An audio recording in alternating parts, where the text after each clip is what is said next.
Hello friends, welcome to Python programs for practice series.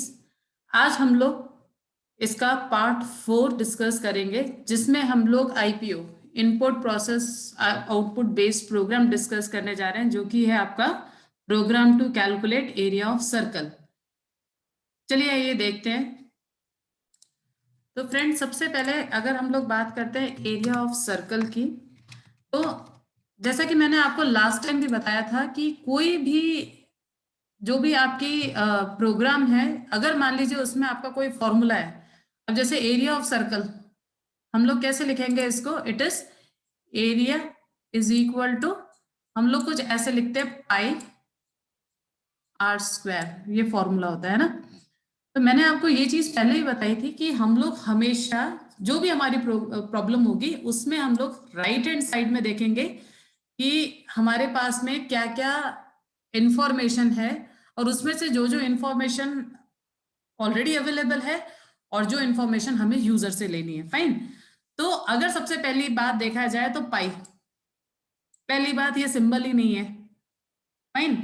यानी हमें इस सिंबल के बदले कोई भी और कोई नाम लेना पड़ेगा वेरिएबल का। हम कुछ ऐसा मान लेते हैं जिसकी वैल्यू, अब pi is a universal constant, universal constant है ये, जिसकी वैल्यू आप चाहे तो 3.14 पहले से ही मान लेंगे, क्योंकि ये तो यूनिवर्सल कांस्टेंट है। तो ये हम यूजर से क्यों मांगे? हम यूजर से वो चीज मांगते हैं जो कि हमारे पास में इंफॉर्मेशन नहीं होती है। तो जो चीजें हमारे पास में है वो हम यूजर से नहीं मांगेंगे। फाइन। इसके बाद में बात करते हैं हम आर स्क्वायर की। अब देखिए, फिर वही वाली बात है, ये जो आर स्क्वायर लिखा हुआ है, दिस इज सबस्क्रिप्ट, सॉरी ये दिस इज सुपरस्क्रिप्ट। सुपरस्क्रिप्ट का मतलब है कि ये, अगर आप इसको थोड़ा सा ढंग से देखेंगे तो आर के बराबर में 2 नहीं लिखा हुआ है, आर के ऊपर 2 लिखा हुआ है। आप इस तरह से कीबोर्ड के थ्रू टाइप नहीं कर सकते किसी भी प्रोग्रामिंग लैंग्वेज में। तो इसीलिए इसके बदले आप क्या कर सकते थे, आर मल्टीप्लाई बाय आर, एक ही बात है ना। आर स्क्वायर का मतलब ही क्या होता है, आप आर को आर से मल्टीप्लाई कर रहे हैं। तो ठीक है, हम इसके बदले हम आर इंटू आर लिखेंगे। अब बात करते हैं वापस इसी फॉर्मूले की। तो इस फॉर्मूले में अगर देखा जाए, आई की वैल्यू हमें पहले से पता थी। रही बात आर की, तो आर की वैल्यू हम यूजर से मांग लेंगे।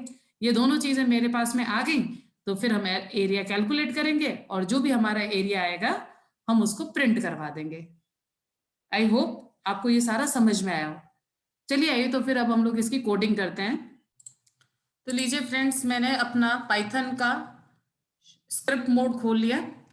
जैसा कि हमने डिस्कस करा, हम एरिया ऑफ सर्कल का प्रोग्राम बनाएंगे आज। ठीक है।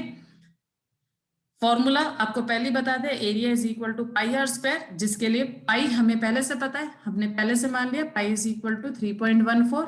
रही बात आर की, वो हमें बिल्कुल नहीं पता था, तो जो रेडियस है वो हम यूजर से मांगेंगे। तो रेडियस इज इक्वल टू, आपकी मर्जी है, आपको इंटीजर टाइप का लेना है या फिर आपको फ्लोटिंग पॉइंट टाइप का लेना है। इंटीजर इनपुट, और फिर हमने यहाँ पे लिख दिया एंटर रेडियस ऑफ सर्कल,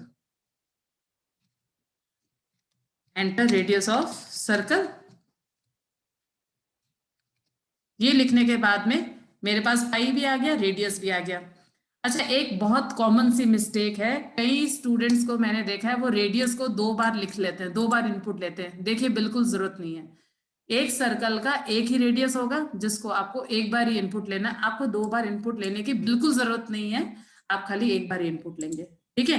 तो ये तो था हमारा पूरा का पूरा इनपुट का टास्क, हमने यहाँ पे पूरा का पूरा इनपुट ले लिया। इनपुट के बाद में अब आता है हमारा प्रोसेसिंग पार्ट।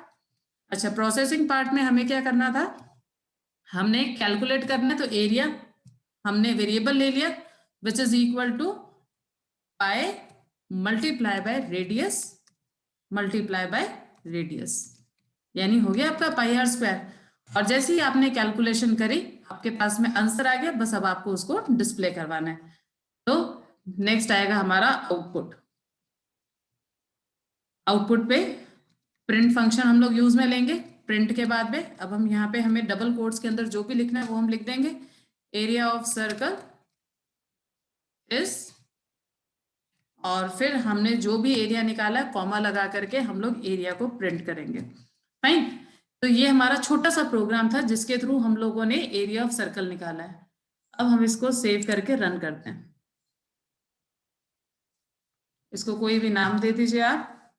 और नाम देने के बाद में ये देखिए आपका है area, enter radius of circle, मान लीजिए मैंने 10 दे दिया, तो देखिए आपका एरिया ऑफ सर्कल आ गया 314। अगर आप इसको ढंग से समझेंगे तो हमने यहाँ पे करा क्या है, ये देखिए हमने यहाँ पे 10 वैल्यू दी थी, तो कैलकुलेशन क्या हुआ 3.14 मल्टीप्लाई बाय 10 मल्टीप्लाई बाय 10, यानी ये हो गया आपका 100 मल्टीप्लाई बाय 3.14, तो इसीलिए आपका 314 आ गया। आई होप ये आपको क्लियर है। तो जितने भी हमारे ये जो क्वेश्चंस है फ्रेंड्स आईपीओ बेस्ड, उसमें हमें हर बार इसी तरीके से पहले इनपुट लेना है, फिर प्रोसेस करना है, फिर आउटपुट लेना है। आई होप आपको ये वीडियो क्लियर हो गया होगा। फिर भी अगर आपको कोई भी डाउट है तो आप मेरे को कमेंट बॉक्स में लिख करके बता सकते हैं। Thank you so much. अगले अगले वीडियो में हम लोग और दूसरे क्वेश्चंस देखेंगे जो कि आपके आईपीओ बेस्ड होंगे। Thank you so much.